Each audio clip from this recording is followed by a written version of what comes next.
It's We know you're both so. we can tell by your vote. NDP leadership candidate Jagmeet Singh might make history by becoming the first Sikh leader of a major political party in Canada. But some aren't all that fine with that, and no, it has nothing to do with Singh being a Sikh or a visible minority. Rather, it's his support for the anti-free speech motion M103, that document that is being sold as an anti-Islamophobia measure, whatever that means. That's what has many justifiably concerned. One such individual is Jennifer Bush of Rise Canada, a group that has been vocal about the Shariaization of Canada, be it the M103 motion or the introduction of gender apartheid mini-mosques in publicly funded schools. Last week, Bush confronted Singh. It was slightly less than civil. Do we believe in celebrating diversity? Give it a round of applause for side diversity. A round of applause for diversity. All right. It's okay. Yeah. Back up, lady. Back up. So, When is your Sharia going to end? It's We know you're both the so. We can tell by your votes. We all know. That's it. It's okay. So, what this is, We all know what he said. we don't want to be intimidated by hate.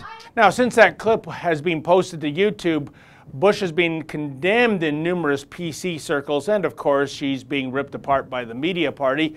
We caught up with Bush at Ford Fest to get her side of the story regarding her confrontation with Singh.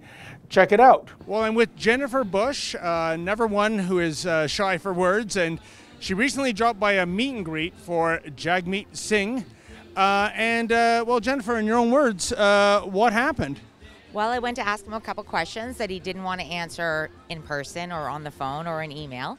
So I went to ask him a couple questions, and I asked the women there, could I ask questions? And they said, absolutely. So I tried to ask him why he continually votes in favor of Sharia, in particular, opposing a niqab ban, M103, these types of things.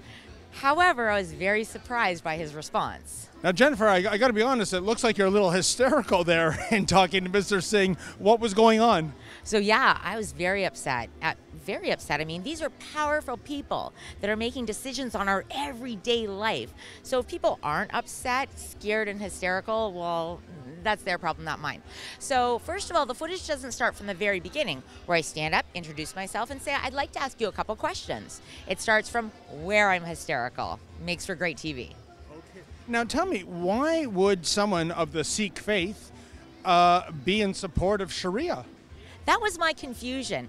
I mean, if he was a Muslim, I wouldn't have even asked. And as many of the Sikh community has... And in fairness, there are many Muslims that want nothing to do with Sharia too, right? Sure.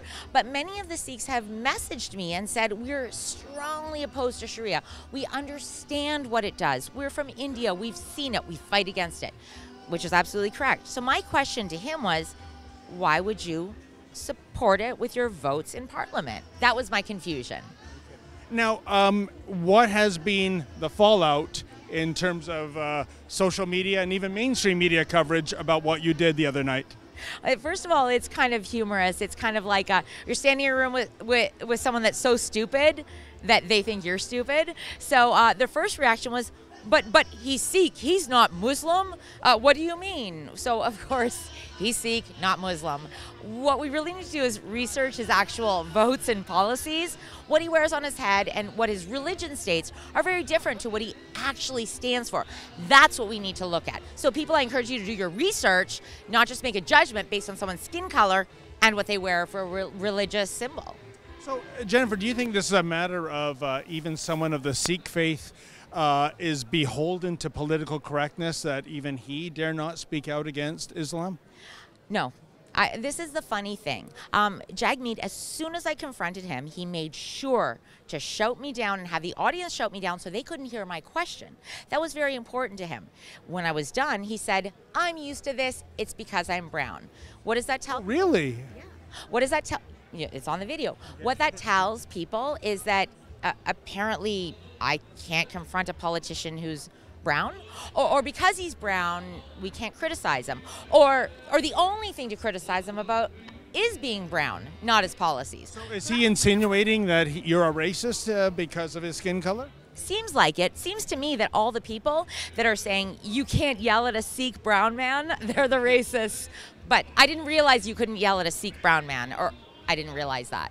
And as it stands right now, Jennifer, did you ever get an answer yet as to why he supports what you call, Sharia measures? No, like I said, so stunning. So many Sikhs have messaged me to tell me this is not what Sikh people stand for.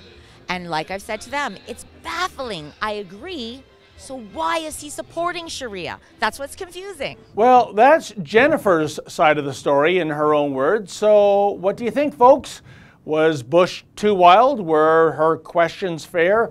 Did the media spin the event, as she says, or was she over the top? Is it racist to press a Sikh leftist as hard as pressing a white leftist? Did you applaud her style, or did it make you cringe? I'd love to hear your thoughts. Let me know in the comments below. For the Rebel.media, I'm David the Menzoid Menzies. Like what you just saw, then click subscribe below and never miss another Rebel video.